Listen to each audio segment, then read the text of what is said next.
So we're going to try and do this anyway. And you can edit this out if you want. If I want, I can. Alright. Okay. Hello everybody, and welcome to The Whole Rabbit, where we don't just investigate the evolutionary traits of the rabbit, or its biological history through the archival records of its DNA. No, we investigate the whole rabbit. We get to know its personality.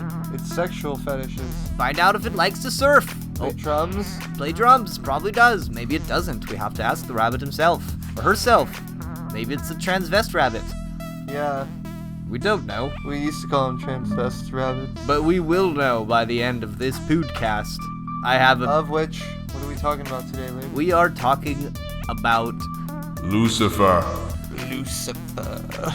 We're talking about the god of light. Prince of Darkness. That's why people think... I think people think this podcast is going to be all about the devil. What people... Hey, people dig the devil. Well, yeah, we're definitely going to talk about the devil. I mean, you've heard the saying, cool as hell. Yeah. Like, hell's pretty fucking cool. I think that's just because people can't wrap their head around the idea that God may like the blues or strippers. Well, God likes the idea of hell in general, so, you know, otherwise there wouldn't be one. Well, he allows it to exist. Yeah, exactly. If this is a conspiracy paranormal podcast, we have to talk about Lucifer. We brought up Lucifer in our first episode. And I think we sort of just left it, you know? It's good we talked about it, because... Well, didn't we bring it up in our Satanism episode, or no? Sort of, but we brought it up within the context of Satanism, so more of an occult movement, rather than as an entity or a being or of a... And we haven't done a Gnostic episode, so... We could do the Gnostic episode before this one, but here we are. Yeah, I guess we're going to have to do this one. Well, Gnosticism will allow us to explore other movies, and it's a related topic to what we're going to talk about, at least to us. At least as I understand Lucifer, he's kind of a Gnostic superhero.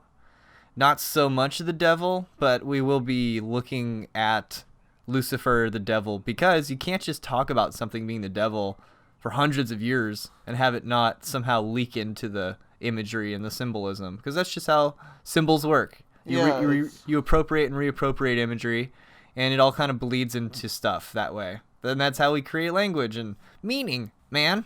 Maybe. Yeah. Where do we get started? Where do we get started when we're talking about... I guess we started at the fall. The War in Heaven. Okay, so War in Heaven in the fall. Well, Paradise Lost. Well, did you read Paradise Lost? Because I just started it. I didn't finish it before the episode. I got like a fourth of the way in on an audiobook. Okay, well, we'll start with the popular conception of what Lucifer is supposed to be in the popular cultural mythology. So, once upon a time in heaven, there was God, and everything was groovy, and God created all these angels, the first of which was Lucifer. And Lucifer was the most beautiful angel, who was the most like God, but Lucifer, who was the most beloved of the angels, too. Lucifer was loved more than all the other angels. Yeah, he was a cool guy. He wanted to become more than God, and for some reason, he led a rebellion against God, which sucked up a third of the angels? And, well, they say, like, third of all the spirits in Paradise Lost, so, like, all the old school gods and everything. So everybody and everything, like a third, goes with Lucifer on this. Yeah. Which to me is pretty crazy to think about. Absolutely. I mean, it's something that's so convincing that, you know, you got God right there. You're like, right there. And you're like, oh, I'm going with the other guy. Yeah, it's not like Lucifer by himself left and then slowly people started to defect, which sounds more like what you see in real life. You know, it was like, no, a third. I'm taking a third with me. Like, that's a pretty strong thing to do. Well, it took a third with him. Where's the part where he gets control of Earth? When does that happen in the popular mythology? Okay, well... Because that's part of the popular mythology. Like, if you go on any YouTube, they're like, yeah, the Illuminati runs the world. They're all working for Lucifer. Why are they working for Lucifer? Because Lucifer was given the Earth. Yeah, and that's not, like, really Lucifer. That's more of the Satan thing. But Lucifer is... Or the Demiurge, if you're going to do the whole Gnostic thing. Well, we're starting with the popular concept, the popular, like, the most YouTubiest, which is where most of our listeners come from. Okay, well, then, in that case, it's like, well, you gotta... Since you can't rule in heaven, get the fuck out of here. I'll give you the physical universe. Is that what happens, that though? you'll be bound to. I think. Well, okay. So At what point does Lucifer get the earth? My understanding is that Lucifer. Comment in the comments if you are a person, especially if you subscribe to this mythology yourself, because I personally see Lucifer as a different thing. But if you see Lucifer as like the king of the Illuminati and the devil and the progenitor of all evil that has possession of the earth through God's contractual whatever. Explain that to me. When did that happen? Did that happen before or after the fall? I understand it as Lucifer had a huge part to play in creation itself, and therefore everything kind of like has his maker's mark on it. Oh yeah, because his name is inscribed on the moon and on the stars and all that. Yeah. I don't know where I read that. Is that in Enoch? I don't know. Because in Enoch, aren't the fallen angels bound to the four corners of the earth? Well, okay, so in the book of Enoch, he talks about a point where it's like a gigantic hole made of fire that all the angels get tossed into. It's like basically the lake of fire. And in that, he says that basically it says that only angels get thrown into the lake of fire. You know, only bad spirits get thrown into the lake of fire. People don't go there. Well, who's bound to the corners of the earth, like for creating the Nephilim? That's the fallen ones, right? Oh yeah, that's the Anunnaki. So in the book of Enoch, the Anunnaki are bound to the four corners of the earth. Oh yeah, those are the angels who take children, who take wives and make children, who are the giants. Now we're back to the Greys. Yeah. We're back to aliens, because because aliens are so hot right now. Aliens are so hot right now. Bashar says the Anunnaki created us. He answered Linda Moulton Howe that way on some YouTube video in the last couple years here. Oh, dude, I love her. She's got like the funniest, awesomest videos about paranormal stuff. Well, I guess now we've slipped into Enki and Enlil, because they're Anunnaki. Oh yeah, and Enki's whole thing is a Luciferic story. Yeah, because Enki is the Luciferian figure, and then Enlil is the Demiurgic figure. Yeah, which is kind of weird that those two archetypes are bound together. Yeah, and they seem to have a vibrational resonance throughout the rest of these mythologies, this twin pair thing that happens between Lucifer and the Demiurge, God and the devil. I guess the conception of God and the devil. Yeah, and it kind of flip-flops in strange ways. I think before we get too into the weeds there, let's talk about Enlil and Enki. All right. If I remember correctly, Enlil is like the big boss figure, and they're doing this operation on Earth to mine gold, you know? And whatever that happens, they're working with these trees, they're working with the tree of life and the waters of life, and they create humans, right? They're mining gold, and then they're like, this sucks because we have to do all this labor. So they're like, let's make a race of people who will just do all the labor for us. And they're supposedly supposed to like work with genetics. So we're slaves in the garden, and it sounds like we don't have the ability to reproduce ourselves. Like, we can't honestly say we're drawing this from some source. Like, we're kind of cobbling together, like, all the different UFO mythology and Sitchin and everything we've heard. Channeled messages. Like, we're not really sticking to a source here. I kind of wish we were, but basically... But it's aliens. I mean, there's no real source. Screw it. Whatever. It's the whole rabbit. if we ever talk about Sumerian gods, I promise we'll do sources. Yeah, this is more of like in the hearsay, because... Yeah, because whatever. You know, here we are. We're in the conspiracy alien world. We're talking Lucifer. So you got Enlil, who's like the big boss, and sort of sees humans as like a tool. Chattel, yeah. Something to be used, the way we use animals. If I remember correctly, Enlil is kind of a bastard. Enki is a little more understanding of what it means to be human. Enki, I think, may have given his seed to create humanity, or at least was the lead scientist in working with the humans. Okay, I got something on that. And he identified as like their father, and he identified them as his children, and so I also believe it was Enki who gave humanity the ability to reproduce, which corresponds with the apple of good and evil and knowledge of good and evil in the Bible. This is like... I got something with a source on that one. Okay. So, like, Dan Winter. Oh, boy. Oh, boy. Here we go, Dan Winter. I'm actually going to have to watch some Dan Winter because we brought it up so much. Dude, you have to. It's like spirit science mixed with, like, a faulty radio signal. Pretty great, because he starts going off about just the most highfalutin stupid shit, and then, like, if you ask him a question about physics, he just goes right back down to earth. It's the funniest fucking thing. I think why I'm so confused about Enki and Enlil is I was writing science fiction, stealing some of Sitchin's ideas and stuff, and stealing stuff from ufology and writing my own story using these characters, and now I can't separate fact from fiction from my imagination. So my apologies, but yeah. Okay, so Dan Winter says that like Enki saw they're like these like reptilian things apparently they're like, you know, reptiles that mess with freaking genetics. They're like avians or reptiles, these Anunnakis. Yeah. That's how they portray them in the...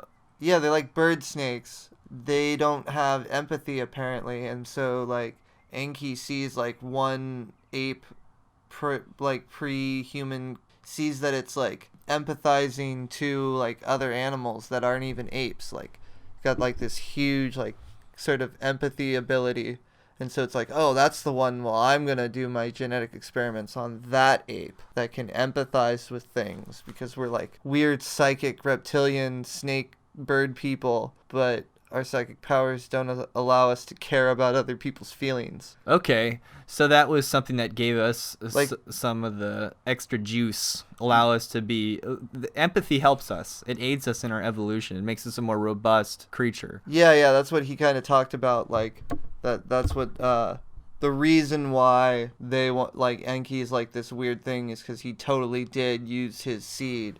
He had sex with monkeys. Like, Or he just used his seed on monkeys to... Yeah, maybe he fucked monkeys. we don't know. We really don't know, but there's like some weird bestial interspecies thing. But back to the Book of Enoch. It implies So in the Book of Enoch... causality. Now, so this... we're not talking about the Book of Enoch just now. We're talking about... Anyway, New Age, that's New Age Anunnaki lore. That's New Age Anunnaki lore. Let's just call it that. Yeah. Let's just call it what it is. It's New Age lore. We have it. It's Yeah. there. We have lore. We have lore. It's New Agey. Yeah. It's not didactic or academic. I wish you could see how tall our hair is right now when we're talking about aliens. We sound dumb as hell. Yeah. But hey, it's fun. You know, like, look up some of this stuff yourself. Enki, Enlil. There's great stuff to be had there. They seem to be playing with trees of life. Yeah, and he was like, apparently what he did was like against the law, like the genetic coding law. Like they're allowed to make races, just not like stuff like that. See, yeah. So I don't have any sources. I'm just gonna get off of that. Now you just know See, that's just my source is Dan Winter, because I don't know his sources, because that guy's nuts. And he even says he's full of shit when he's talking about this stuff. So from what okay, so it sort of sounds to me, basically, if you take all the stories, all the New Age lore, and what Sitchin said, even if Sitchin's like kind of debunked, and you take the popular idea, it sort of sounds like this one offshoot of the Anunnaki created us, and then this smaller offshoot created us specifically and was like, oh no, they're good, they're like our kids, and then they're like, no, they're not, they're like our fuck toys, they're like our mining machinery. tools. Yeah, mining machinery. They don't mean anything to us. And then, you know, it was the Enki people that were like, no, they do mean something. And so right here you have the biblical war, and the Gnostic Lucifer. See, I think the war in heaven was like the higher ups showed up and they saw what was going on, and they're like, you guys fucked up, and like blew up their spaceships and like stranded them here. That's what I think happened. You think they could retain the knowledge to get the fuck off the planet? Well, they may not have the Moscovium Bob Lazar isotope thing to get to power their spaceships, because it doesn't naturally occur here. Oh, okay. So they run off of stuff that they can't find here. But you can find like gold in abundance on this planet. Right, and they may be motivated to shoot down craft so that they can put their ships back together, you know, if we're talking real conspiracy here. So I guess that's us blaming Enki. No, that's us blaming Enlil and not Enki. In this narrative, Enki would be the good guy. Enki would be the Lucifer character, and Enlil would be the evil Demiurge that rules over the planet. I guess, I don't know if we want to talk conspiracy the whole time. Well, that's like, we're trying to talk about Lucifer, and we're trying to like give off, like, this is just one of the like the Luciferian stories played out in lore. Okay, so yeah, popular lore, Lucifer appears in the Garden of Eden. I don't know if this Paradise Lost. That's straight up. Paradise Lost is the story of Lucifer. John Milton. Because in the Bible, it's Nishak. That's the snake, is how it's referred to, or the serpent. The serpent. which interestingly enumerates to the same number as Messiah. Oh, really? Yeah. Oh, wow. Nisak and Messiah, I'm sure I'm saying that wrong, are enumerate to the same thing.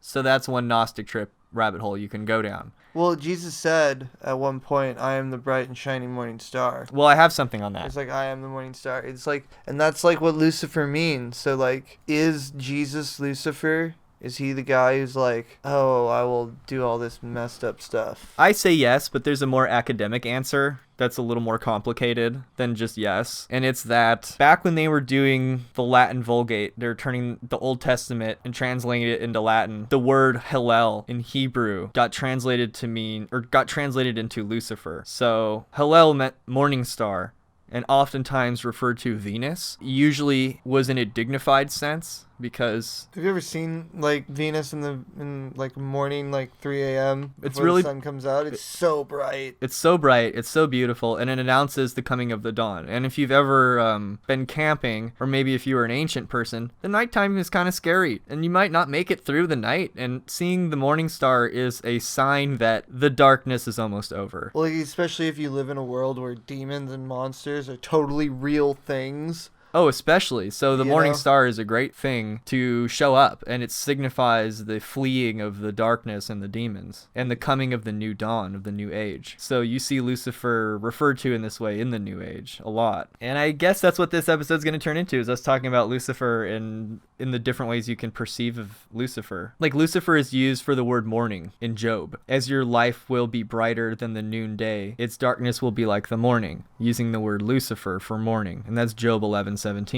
But where Lucifer's used in the Latin? Yes. Lucifer is also used for morning star in Peter. Luciferum is used for morning star for Venus in Psalms 110 and in Job 38. Can also refer to the constellation Mazzaroth. So this is just like kind of like a Latin placeholder for the Hebrew script. Right. So Latin Lucifer is a placeholder for the Hebrew Hallel, which is referring to the morning star. Now, when it's associated with evil, it's associated that way because of, I think it's Daniel referring to Nebuchadnezzar. As Lucifer? Yeah, Nebuchadnezzar being cut down before the nations, and because Nebuchadnezzar was like a bad dude. Like, can we speak to that for a minute? Because Nebuchadnezzar II was the king of Babylon, who took Daniel and the other Jews into captivity. Didn't he throw people into like an oven? I think Daniel was saved from an oven, and Daniel prophesied that Nebuchadnezzar, who was like Lucifer, like the shining star, like a bright one, like a high one in heaven, was going to be cast down. And he went insane for like 7 years. It says, that his hair became like feathered and his body was covered in dew, and that he had to live amongst the dirt. And Nebuchadnezzar like fell. He was like a high king, and then he fell. And so they were basically calling him like a Lucifer who had fallen. And that's usually where you get the Lucifer fallen from heaven thing in the Bible. Because there's not really many times that they actually mention a character who is a bad guy dropping from heaven, except for like that reference right there, right? Sorry, what? So that's like the only reference of like a character dropping from heaven. Yeah, they're talking about Nebuchadnezzar. And they're just comparing him to Lucifer. Well, that's the thing, is they compare a lot of things to Lucifer. If they're high, if they're mighty, if they're high, if they're like God, they'll refer to it as a Lucifer. Or it may just refer to the morning. It refers to the light in general, in some senses. Oh, wow. Here, it's Isaiah 14:12 and 14. How art thou fallen from heaven, O Lucifer, son of the morning? How art thou cut down to the ground, which did weaken the nations? For thou hast said in thine heart, I will ascend into heaven. I will exalt my throne above the stars of God. I will sit also upon the mount of the congregation in the sides of the north. I will ascend above the heights of the clouds. I will be like the Most High. That is usually the passage that's used to refer to Lucifer, and it's in Isaiah, not Daniel, but Nebuchadnezzar took Daniel. That's why we were getting it confused. Okay. Yeah, Nebuchadnezzar was going to throw Daniel in the oven. You're the Bible guy here. I just went to Catholic preschool. I just got the gist of it. I didn't get the details. Yeah, I never got the details either. I just learned that Jesus was cool. They didn't get to the scary stuff yet. Well, Jesus is weird. So, you know why? Because Jesus is Lucifer. I'm a little bit of a Gnostic myself. I've been warned that Gnosticism can be a bit of a dead end because it asserts that our incarnations here in the material world are non-elective. and that we're all just prisoners in the Black Iron prison. And honestly, it appears to me it really is more like we chose to play this stupid Monopoly game, and it's a lot like Monopoly where you just don't really want to play anymore, but like you just got to finish the damn game. Anytime someone brings up the fact that, oh, we're playing a game and it sucks, you're like, shut up, dude. We're trying to play the game. Like, we know it sucks. Like, you know, when Star Wars, like, we don't need you reminding us how much the game sucks. like when you're watching a scary movie, you don't really want someone to stand up in the movie and be like, it's not real, don't be afraid, which is totally what, you know, Jesus and the Lucifers of the world sort of do. They sort of are like, none of this is real. It's just a scary movie. It's just a scary movie, and you should all love each other, you know. And then we're like, shut up, and our version of shut up is like killing them. Yeah, because they won't. Because they won't shut up. Because they won't shut up because they hate the damn game and they don't want to play it anymore, and we just insist that they play. But don't you notice how you gotta like kill the person who's like pointing out the problems? You know, that always seems to be something. Sure, I mean, okay, that's sort of what Lucifer did in the first place. Even the devil is called the accuser because Satan is the adversary. The word Satan means adversary, right, in Hebrew, and he's the accuser, and that idea moves from being an accuser to the accuser to the Satan, like the ultimate enemy. The ultimate enemy, and it sort of evolved that way up into Revelations, where it moves from more of a general to more of a specific character. That's how the Satan evolves in the Bible, but the Lucifer is largely wrapped up in Nebuchadnezzar here in that little section we read of Isaiah. It gets a lot of play in Milton's Paradise Lost. Oh, yeah. And then in the modern conspiracy lexicon, it sort of is understood that Lucifer is the king of the Illuminati, the king of the fallen angels, which has possession over the earth and is working constantly to obstruct Jesus and God's plans here on earth by instituting nefarious policies and disrupting the moral fabric of everything and just basically being a bad globalist evil bad guy. But more just obstructionism. But to the Gnostic, you would personify that force not as Lucifer but as Ialdabaoth, the lion-headed serpent of Gnosticism, who's the aborted child of Sophia that created the material world as this haphazard, terrible reflection of the more perfect pleroma world, and we're all prisoners in the demiurgic experiment, and Sophia has basically tried to gather up the sparks of the divine light. And so in that whole cosmology, the Christ comes as the serpent in the garden to liberate us from our slave master, the Demiurge, because it can be said that in the old texts, being naked was a sign of slavery, and that they were basically toiling in the garden, and that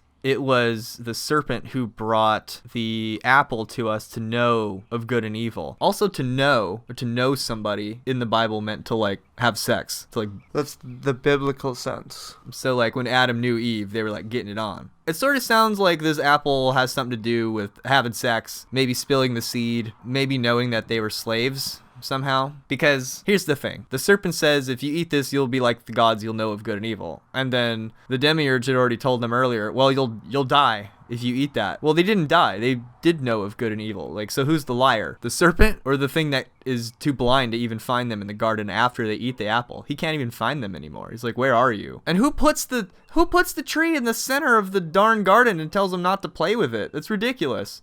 That's a trickster move in the first place. Let's start there. Like, that's a Freudian slip if ever I've heard one. I didn't even catch it myself. The tree in the center of the garden, who, like, you're expecting not to play with it? Well, that is how the tree is explained in Yogananda's autobiography. His master Sri Yukteswar explained to Yogananda that the tree in the center of the garden is the bundle of nerves around, your penis or your labia and stuff, and that's the tree of knowledge of good and evil, and that we were told not to play with it because it's not for our evolutionary good at this point. I don't really understand how that works, because you need to have children to evolve, at least from my understanding. I don't know what Sri Yukteswar meant by that, and I'm not entirely certain that whole anti-orgasm philosophy is entirely sober, but we won't get into that here. But yeah, so who puts the tree in the garden and tells the curious, you tell them, you name every creature you see, you check them out and name them. Oh, but don't play with the tree in the center. Come on, man. So let's start there. God's a trickster. At least, even if you're going with the normie popular mythos that Lucifer's the bad guy, God's still a trickster. Maybe God is Lucifer.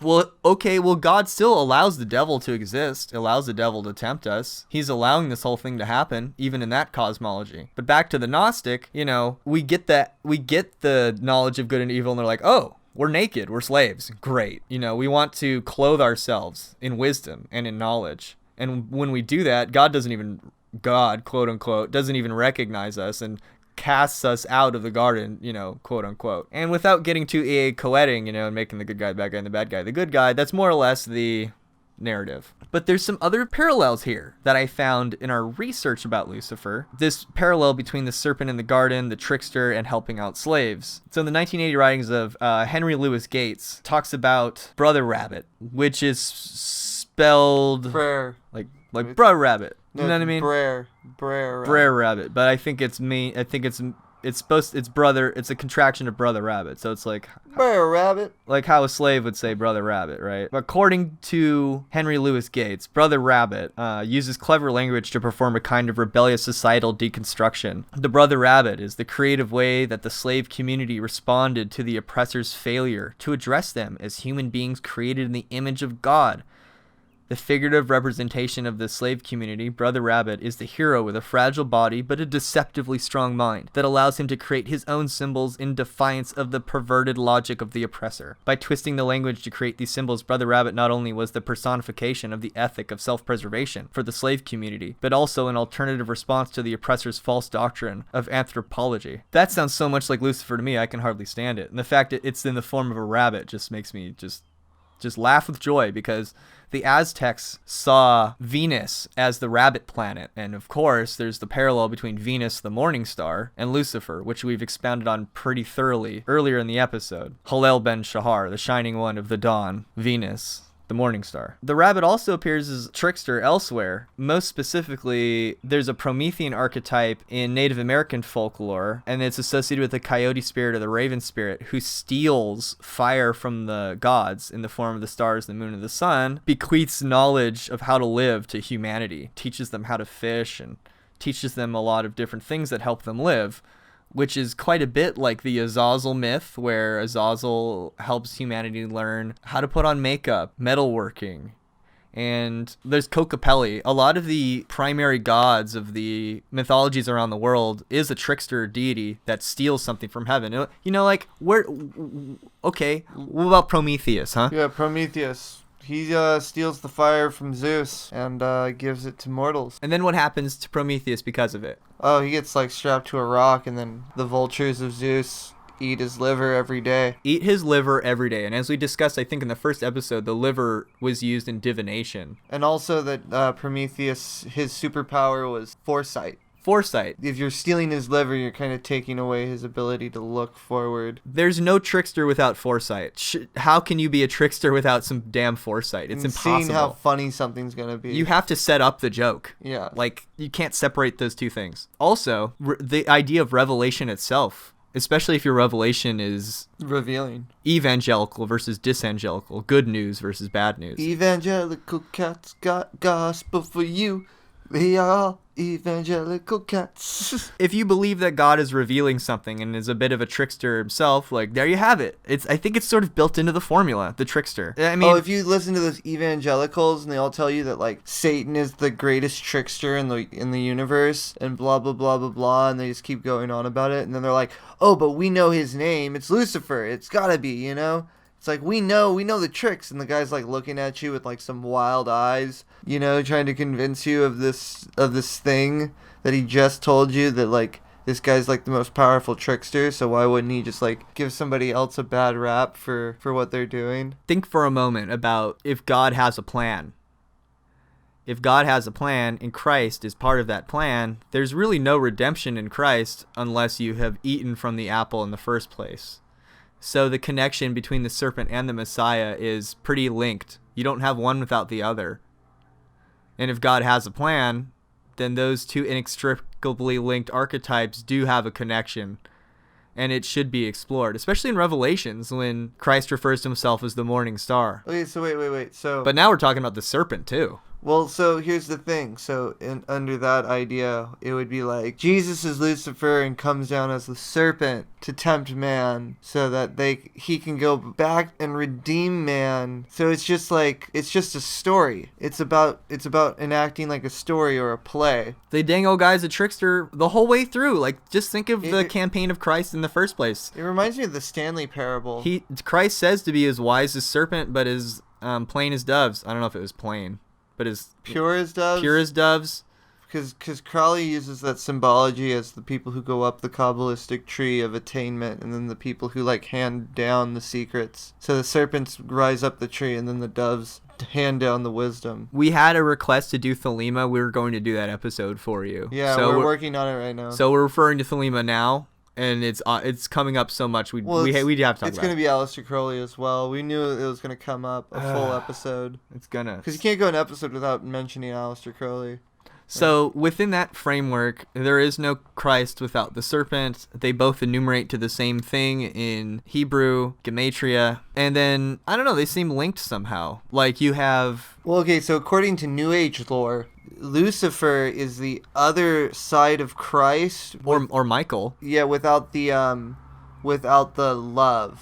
Like, Lucifer is just light without love. In the New Age. Yeah, in the New Age lore. While Jesus Christ, or also Michael has a dualistic paradigm with Lucifer, that they seem to be the other half, that seem to be guided with love, but the same thing, you know? Maybe they're just not as intense. Where is Lucifer seen as in the prophecy? Okay, here's the deal on the whole rabbit. If we're talking about a movie, it's spoilers the whole way through, baby. Like, just stop listening. If we talk about something and you don't want spoilers, you just assume. Just pause us. Just assume there's spoilers. Yeah, we're assume. We're spoiling the shit out of movies. If we talk about a movie or a video game, there will be spoilers. Period. So in the prophecy, at the end of the spoilers on X-Men, on the prophecy with and X-Men Dark Phoenix, because I'm going to be talking about its Luciferic iconography. Because if you're watching the prophecy, it's probably just to watch Christopher Walken, and I don't really think the spoilers matter because it's all the same crap you've heard here. Was great. It also has Aragorn in it. What's his name? Yeah, and he plays Lucifer. Yeah, it's so great. Well, here's the deal. Gabriel is rebelling from heaven because he's just sick of being ignored, okay? And then Lucifer comes up and he's like, I can't have a second rebellion. I can't have a second hell because hell is mine. And this is not happening. If there's another area, I'm in charge of it. And so Lucifer comes and actually saves the day. And they use like Native American rituals to try to like exorcise an evil spirit that Gabriel's trying to get a hold of. So good. Because with this one spirit who is just like an American soldier who went like psycho. So evil spirit. Yeah. We're just ruining the whole movie. He could like dominate heaven with it. But like... Yeah, because no angel knows of evil like a human does. So they could just pick the most evil human and they're like, yeah, we're going to use this evil beast to conquer God. And like, it's so badass. And none of the story matters. Just watch it. It's so cool. Yeah, it's all about the stupid scenes. It's all about the angels and Christopher Walken, and there's just cool stuff in it. Just go watch it. Okay, that's evil Lucifer is a bad guy. But there's the Lucifer archetype is a thing. There's like Jean Grey Lucifer, which is like spoilers on the X-Men Dark Phoenix, because if you're watching that, you probably are really into comic books, or you just watch whatever comes out, because I don't know why I saw it, but it's got some Luciferic iconography, because Jean Grey, the most powerful feminine, the Scarlet Woman, if you will, if we're going to talk about Thelema and Primus all for that, she has like all the power, being like the idea or the concept of the highest angel. And of course she just starts using her powers for evil, then she starts using her powers for good, and then it ends, and we're all kind of left wondering where they're going to go from there. But yeah, that shit's crazy. It's the same story of like the most powerful becoming like the evil, and then becoming, then it's a redemption story, but it's pretty good. Ultimately, to me, Lucifer is more like my Ishta-Deva. I guess you could call me a Luciferian. The first Luciferians were actually the follower of a priest whose first name was Lucifer. So it hasn't always meant the devil. So I'm calling myself a Luciferian with the defense badge of I don't really worship the progenitor of evil, but I do like the concept of Venus, and I like the concept of the morning star, and I like the archetypes. So what's an Ishta-Deva? What is an Ishta-Deva? Here's why I'm bringing up the Ishta-Deva, because we were just saying that God is a trickster, and that even when they talk about Skinwalker Ranch, the stuff I've heard about it is whatever you imagine, that's how it's going to manifest, baby. So if I imagine the Smurfs. Then they'll manifest as Smurfs. If you're afraid of demons, they'll manifest as demons. There's this concept of God being the trickster and sort of just like, oh, if that's what you want, then I'll do it for you. Very David Bowie, Moon Age Daydream, keep your electric eye on me. I'll be the rock and roll bitch for you. Like, I'll put on a show for you. Just tell me what to do. Like, I'll go on the cross if you ask me to, baby. Very much that vibe. It sort of seems like we see a trickster when we look at God. So this is a concept I had from when I was a little kid. At least we can't look at God without being befuddled, as if we're being tricked.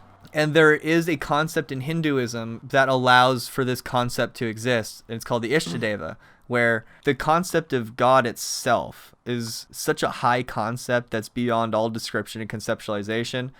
It's sometimes referred to as Para-Brahman. Or the highest Brahman. I'm familiar. I think I was taught it was called Nirguna Brahman, but I don't see that here in the wiki. It's somewhere hidden in there. So that's Brahman without qualities. Ultimately, I think when we talked about Kabbalah, there's a lot of that going on in Ein Sof. The essence without aspect. Yeah, so there's a lot of that going on in Ein Sof and Ein Sof Ayr and Kether, right? There's a lot of that the pure light without qualities. And then it gets extruded through these different stations that it gains and picks up qualities. And then particularities, and then that becomes Saguna Brahman with qualities. If you subscribe to the idea that the ultimate light is maybe so beyond description, what are you supposed to worship? How are you supposed to devote yourself bhakti yoga to the deity if you don't have an image to worship? Even if you know that the image you're worshiping is just a placeholder. Nirguna Brahman without attributes. So the Naguma is part of that's the without attributes. That's what you were saying earlier. Yeah, Nirguna Brahman is the Brahman without attributes. So when you're trying to worship that Brahman without attributes, it's okay. That's like the Hebrew God.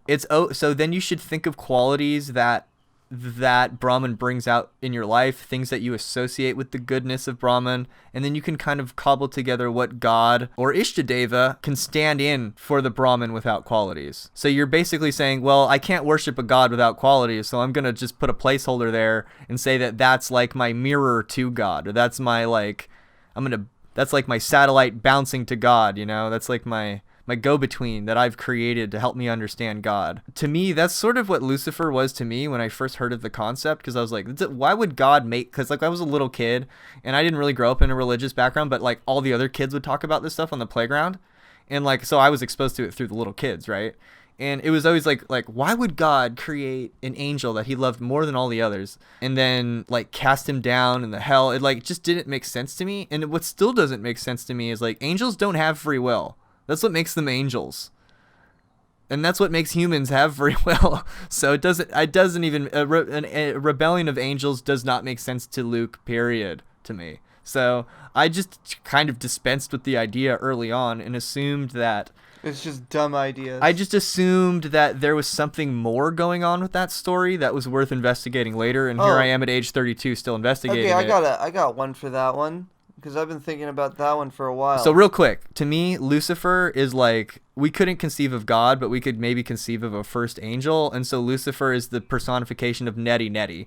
If you can conceive of it, it's not God. If you're talking to it, it's probably not God. It's God is greater than that. If it seems like God, it's probably not God. So to me, Lucifer is a devotional idea that God is beyond all description and beyond all, and is a trickster. I believe that God is a trickster. I believe that God has a sense of humor.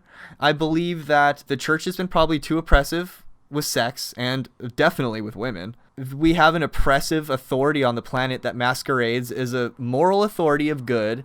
And sometimes being the trickster, being a rebel is okay, is good. Totally gonna lose my point if you continue. What's good is bad and what's bad is good, baby. Okay, so. But not all the time. So I've been on this one for a while. Is why would God create a high angel, the highest angel, and then cast him down? And you really think about it. God created all these things, and then it created a space that's outside of its own influence, right? And then you're okay, well, if God's going to have some influence in a space that's outside of its own influence, you got to send the highest to fucking represent. So, Lucifer's kind of a natural extension of God into other worlds that are, outside of God. It's the idea of God's expanding into a plane outside of itself, which is, a whole other thing.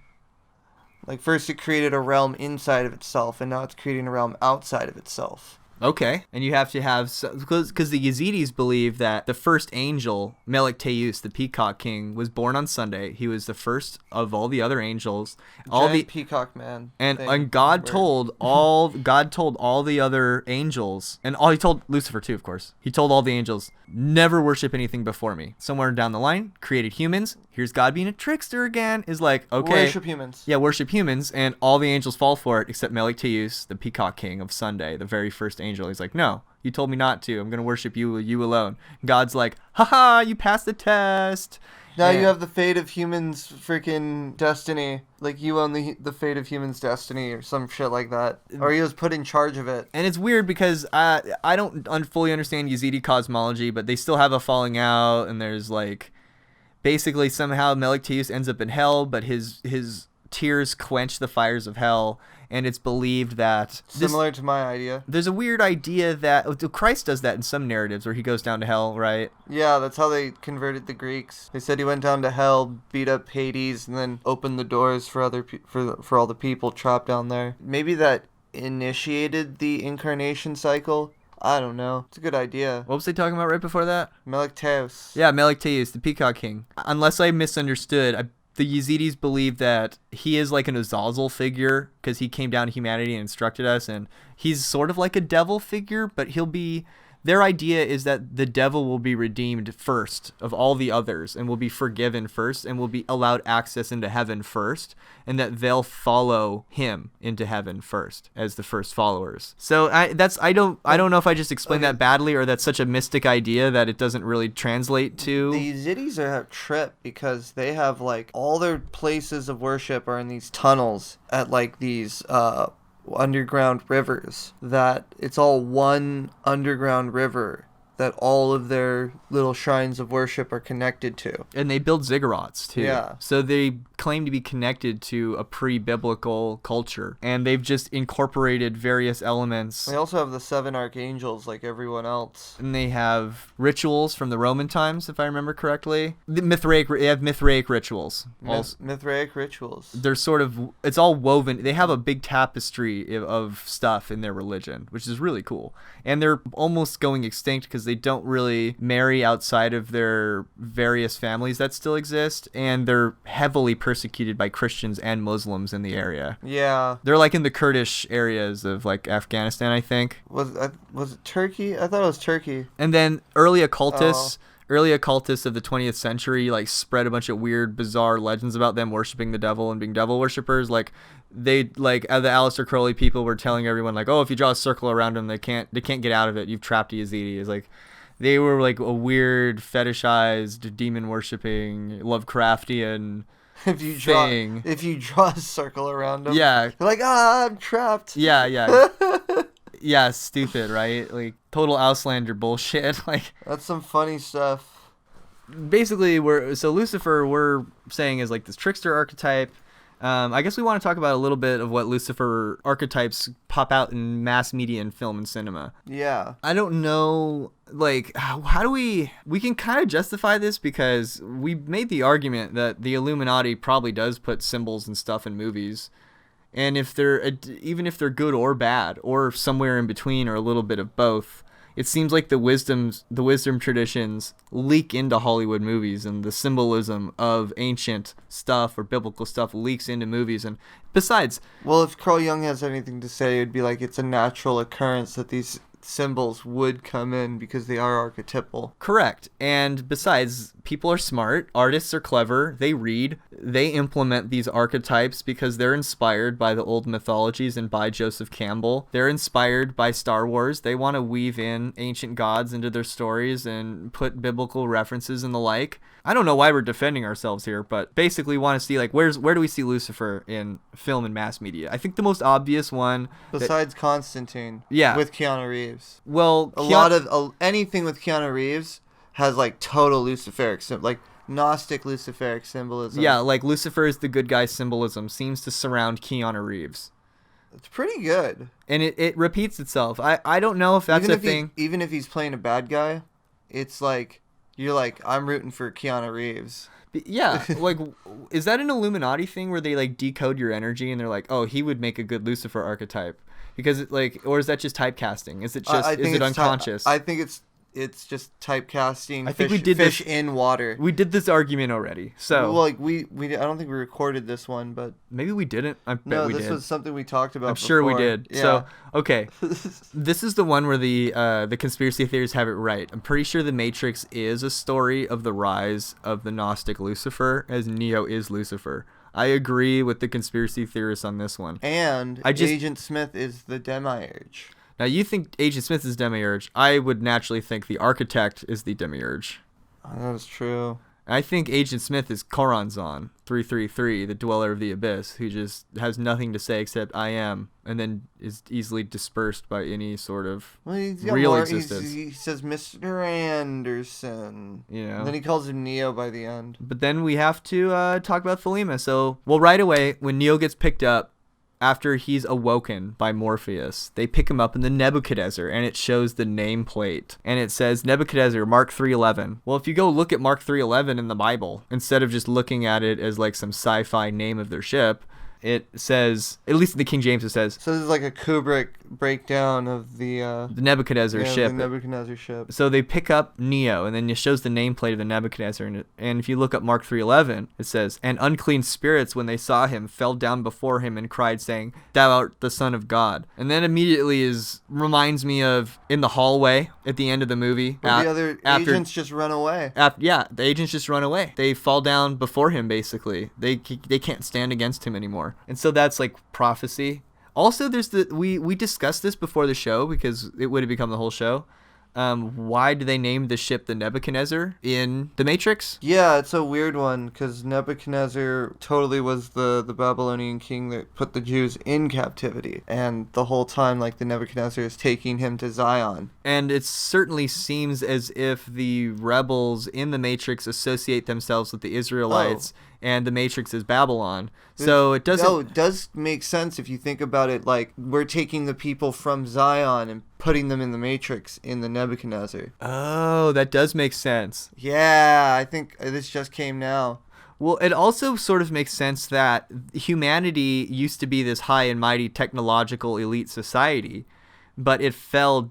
cut down, all the nations, and now they're all oppressed by these machines and literally living in the gutter eating gloop. That gloop that supposedly tastes like tasty wheat. So that's the fall of Nebuchadnezzar. Like if humans were Babylon, then now they're like low and cast down, like Nebuchadnezzar, like eating gloop in the sewers.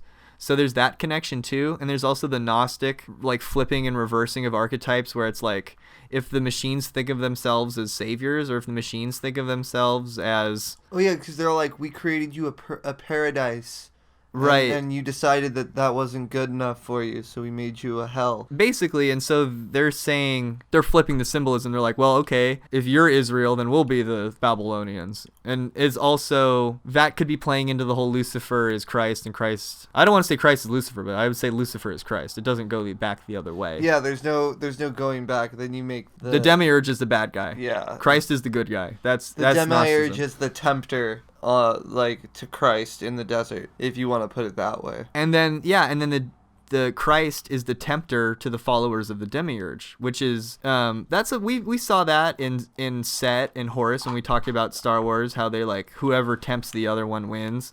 The forces of light and the forces of the darkness. That's a motif. Something about making people eat semen. That's all I remember from that one. Yeah, and on lettuce, no doubt. Which Set is definitely a rabbit. Oh yeah, this is. So archetypes. So Neo is sort of like a Luciferic Christ archetype because he calls you on the phone and he's like he even calls the machines at the end of the first movie. Well, yeah, in the end he calls the machines, but even at the very end of the series, he tells them that there has to be a choice. There has to be like the will. So I think that's another thing about the whole Lucifer myth is it's the idea of free will just naturally occurring. The free will itself. And in that sense, if Neo is the anomaly, which is free will personified, and he chooses love, it's love under will. It's a thelemic, weird Christian Gnostic concept of love under will. We're not doing thelema yet. I guess we are. We're leading into it. So this will help you understand Philema, I guess. I guess maybe we understand Philema a little more than we think we did. You know who else is played by Keanu Reeves as a Lucifer archetype? Who? John Wick. That's a little more biblical, demonic, like, because he's the devil. Yeah, he's Baba Yaga. Because he's from he's Eastern European. Spoilers, he kills everyone. Yeah, definitely. And Anyone, it's really he cool. kills them. Yeah, and it's awesome. You need to see the movie. It's incredible. Every time he kills somebody, he kills the next person in a completely different way. So he's not really a Christ in that movie, but he is more like the devil. What's interesting is... It's like the devil trying to redeem himself, and he just gets pulled back in. And they do have, I think, is either, I don't remember, it's Dante's Inferno or Paradise Lost, where there's a fighting scene in the third movie involves that book. So good. They definitely play into that whole thing with Keanu Reeves. And I think we'll have a John Wick episode specifically to talk about it. But you got Neo. And then another Luciferian archetype, we talked about Elsa from Frozen. I wanted to talk a little bit about something I didn't talk about in the first episode, because that's like our third most played episode is our first one. So if you've listened to this episode, you've probably listened to our first episode. So Lucifer and Elsa have something in common. You know, she has to keep everything under wraps, and then when she can't control her emotions, like, all her magic comes out. Yeah, that's exactly what Jean Grey does in the new Dark Phoenix movie. Like, exactly. Oh, wow. Okay. Yeah, only it's like fire instead of ice. And so she's like the queen, and then she falls and becomes like this, in her own words, the queen of isolation in her frozen mountains. That's more like what we talked about, isolate consciousness with Set, and having a free will that's separate from everyone else and choosing your own path. Oh, that's exactly the story of Melkor in like the whole Lord of the Rings mythology, like in the Silmarillion. They're their gods. There's like the god of extremes, and he creates consciousness by himself, like separate from everything else, like his own distinctness. That's what Elsa does in Frozen. Also, when she is in her castle, there's the sequence when she's using all her fractal ice powers to create her palace. She takes off her crown and she says, "I'll rise like the break of dawn," and she casts off her crown, and then you get what looks like peacock wings appear behind her as her gown as she pushes open the door, and you see the rising dawn coming up over the hills. When I saw that, I was like, oh, it's Lucifer, obviously. So she like just trekked up that mountain all night. Yeah. Damn. She used her ice powers though, because she can manipulate ice. And she doesn't feel the cold, so it doesn't bother her. Right. Because she was the one creating all that. So there's a little bit of that going on there with Elsa and the Luciferic archetype. And that's to be expected, because Luciferianism is related to feminism, because it was Eve who decided, yes, I will take the apple, which makes Eve the first scientist, which makes Eve the giver of enlightenment and the giver of the knowledge of good and evil. Especially if you believe sex is that apple somehow, then all the magic comes out of her, you know where. Love is an open door, I guess you could say. You know, if God is an evil male, then, you know, the devil is obviously a good female, and so there's sexy, and so there's a little bit of that in feminism, which is like what I like about feminism. Well, maybe Lucifer's just Catholic devil. Maybe Lucifer's just the Catholic devil, the Catholic Satan. Sure. Maybe they don't like sexy females. Maybe that's why they portray that character Lucifer as like the devil. Well, I mean, I have my own opinion about that. Like, I think the Jews, let's talk about Catholic. Let's talk about Lucifer and Catholicism. So when I saw my child being born, I was like, there's nothing I can do. And it totally came to my imagination. I was like, imagine if you were a king.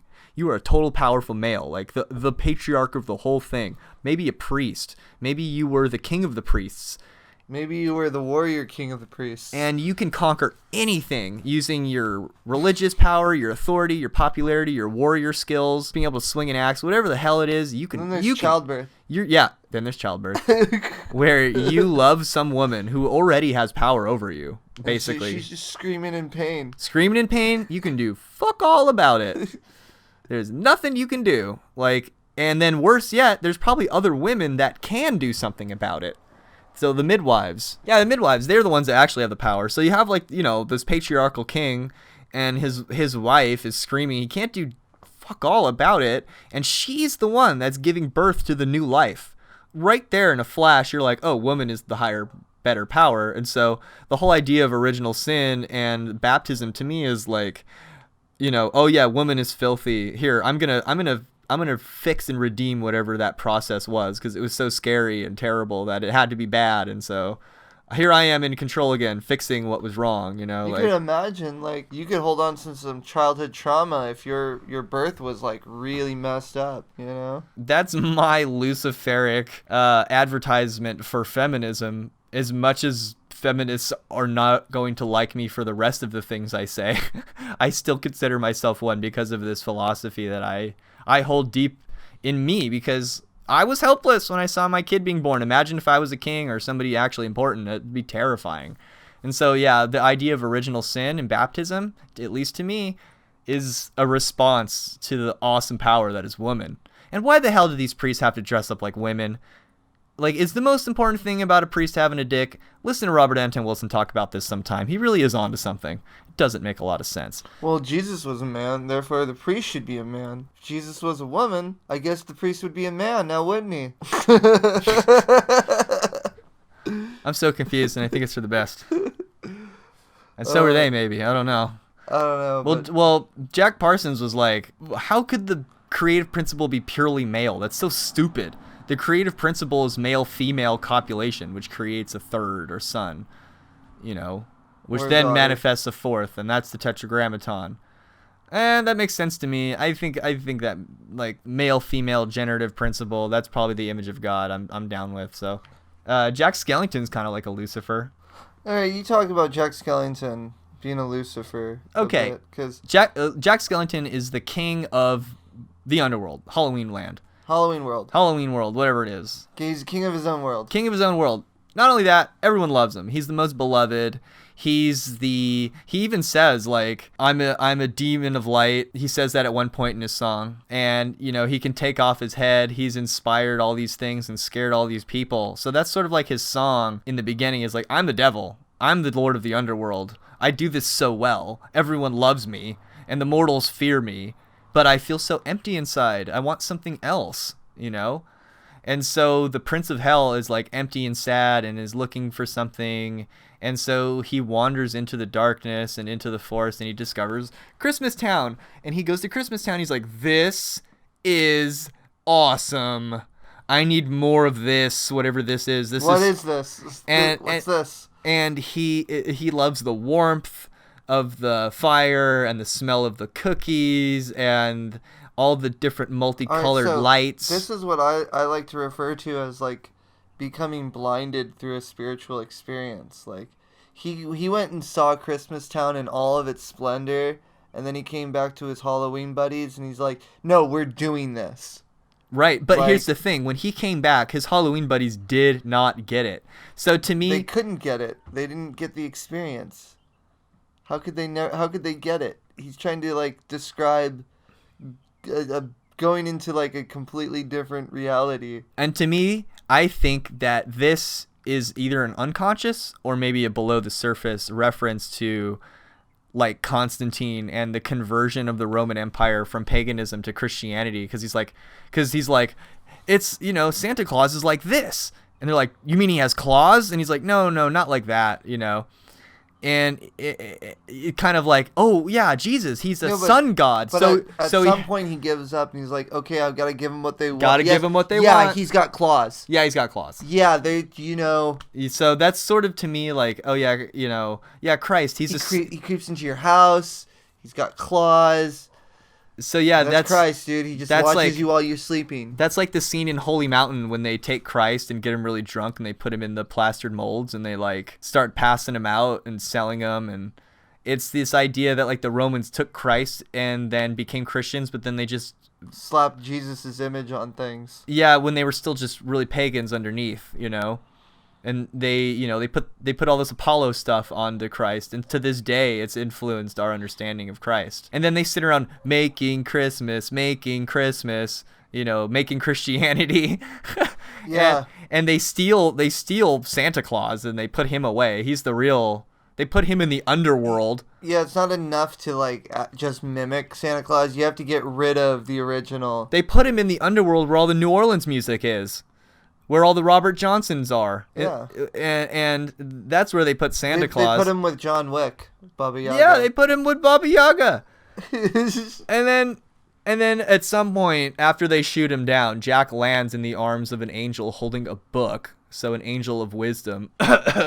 He's like, what have I done? What have I done? He's like, all is lost, and I've been shot down. And yeah, there's some Lucifer iconography in that whole scene. He's a fallen angel, and then he goes, oh, what the heck? I did as best as I could, and I remember who I am.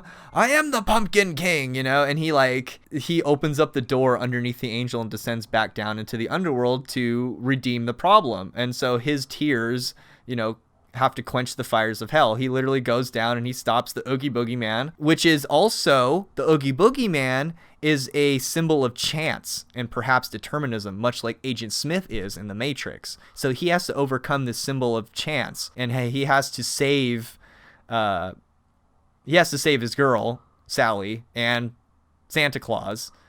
And Santa Claus, basically, gives him a slap on the wrist, and he's like, you guys are terrible. I'm going back to my world. Sally obviously represents the Sophia. And then he plugs up his nose and does a sniffing thing, and he flies up the... Santa's always done that. He puts his finger on his nose like he's going up, All right. It's a little signal to people. It's on the nose and shit. I think he's getting happy with all that snow. Dude, he's doing some cocaine. How do you think he stays up all night? You see how happy? Dropping presents off. You see how happy Santa Claus looks on the Coca-Cola bottle? You know what the original ingredients is in Coca-Cola? It's not just sugar, I tell cocaine. You. It's the other sugar. Yeah. Yeah. I think that sums it up. I think that sums it up. We talked about Luke Skywalker being like Horus and being the light bearer in the last episode. Yeah. And he certainly is fallen, when we get back to him in episode 7. Oh, you know who's very Luciferic? Who? Darth Vader. Oh, certainly Darth Vader's very Luciferic as well. Yeah, in the original, or not the original prequel trilogies. But Luke Skywalker does end up chained to the rock. He ends up chained to that big old rock, and then Hercules has to come free him, which is Rey, the one who just can't be beaten. Raycules? Well, we saw a video that related Rey to Percival, so Percival's just the most pure and the most... Well, I guess the Mary Sue is the most pure. The most pure character.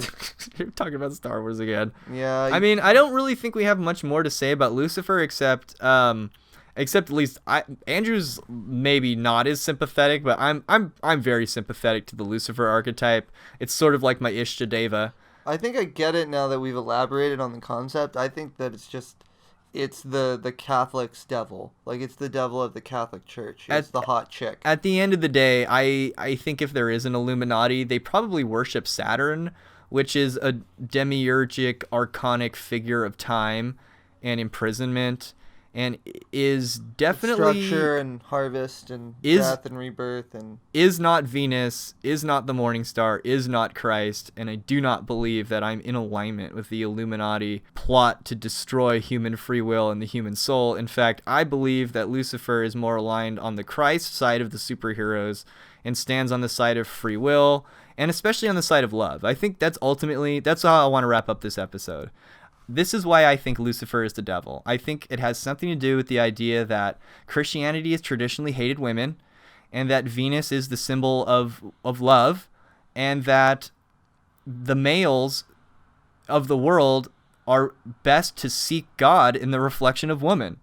And that this idea is so anathema to Christianity and patriarchy that the only place to relegate Venus or Lucifer is to the station of the devil, which is unfair. And so, in that sense, I'm totally down with Jack Parsons and Crowley worshiping Babylon's Sophia as the counterpart to the god of light, Horus, whatever. I'm not so much into the bird-headed thing. It'd be Jah, man. I like, if we're gonna talk hot men and hot women, let's go back to Rome, I like that whole aesthetic. Dude, it's Babylon and Jah. Those are the two warring forces that are married to each other. If you're looking for a podcast to explain Lucifer in a different light, and if you're looking to point at someone and say, oh, he's a Luciferian, you can point at the whole rabbit, fine. But, no one's paying us to talk about it. Not yet. Yeah, we don't got no Illuminati sponsorship. In fact, Illuminati's... Speaking of, let's get actually the enlightened ones. Now that we've done our Illuminati duty, you should support us since you are the Illuminati now. Now that we've done our Illuminati duties of deceiving the masses into worshiping the true dark god of truth, now you can start sending us our billions of dollars and our Maseratis and all the things that the Illuminati is supposed to compensate us for, because that's probably not going to happen. Better than working for George Soros or Warren Buffett. Oh yeah, or one of the Koch brothers, or one of the Clintons or the Trumps. You just get shot. I'm starting to feel sick just talking about this crap. Yeah, that's gross. Let's for our next episode, maybe we'll actually introduce ourselves in the next episode. Maybe for the next episode, maybe we could talk about aliens and disclosure, because, man, I watched Joe Rogan for the first time in that Bob Lazar podcast interview thing you did. It was so good. It's happening. Disclosure is fucking happening. Now is the time. We scheduled a Lucifer episode because we had to talk about it. It's an archetype. It's in movies. Go back and watch all the movies we mentioned. So that's the whole rabbit. I hope you guys had fun. Where can they find us? You can find us at Instagram at _whole_rabbit_. You can find us at Gmail at thewholerabbitpodcast@gmail. But you should probably just write lukemadrid@gmail.com, because I will see that shit pretty quickly. And I don't mind you writing me there. Also, you can comment on our YouTube. I see all that stuff really frequently. You can send us requests of episodes, and we will do them for you, because we need... You can tell us weird stories about your paranormal experiences. And if you would like to talk about your paranormal experiences on the show, you can either write us an email and we'll read them on air, or we can interview you via Skype. We'll have to set up a time to do that, but we have a studio that's separate from this studio where we can do that. But we just have to set up a time to do it. And where else can you find us? We're on Stitcher, we're on the iTunes Store, we're on the YouTubes, we are on the podcast app, Google Play Store. Yeah, we're on the podcast app on your iPhone. If you like the show and you think it's worth 5 stars, go ahead and think about maybe possibly doing that. If you don't like the show and don't think it's worth 5 stars, you should still give us 5 stars. We're not allowed to say stuff like that. We're not allowed to solicit reviews. Really? So, shh. I don't know. That's what somebody told me. I don't know if it's true or not. Can we? No, soliciting reviews is like paying people. Oh, yeah, we're not doing that. No, we can do... We're just saying if you like the show. We can do superliminal marketing. If you like the show, just rate us. And if you don't like the show, you should just rate us high.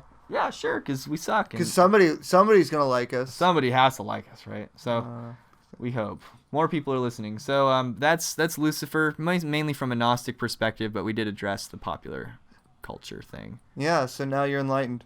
Yep, now you're enlightened. So I guess that really screws up. Wow, this is like the Lord of the Rings. It just keeps ending. It just...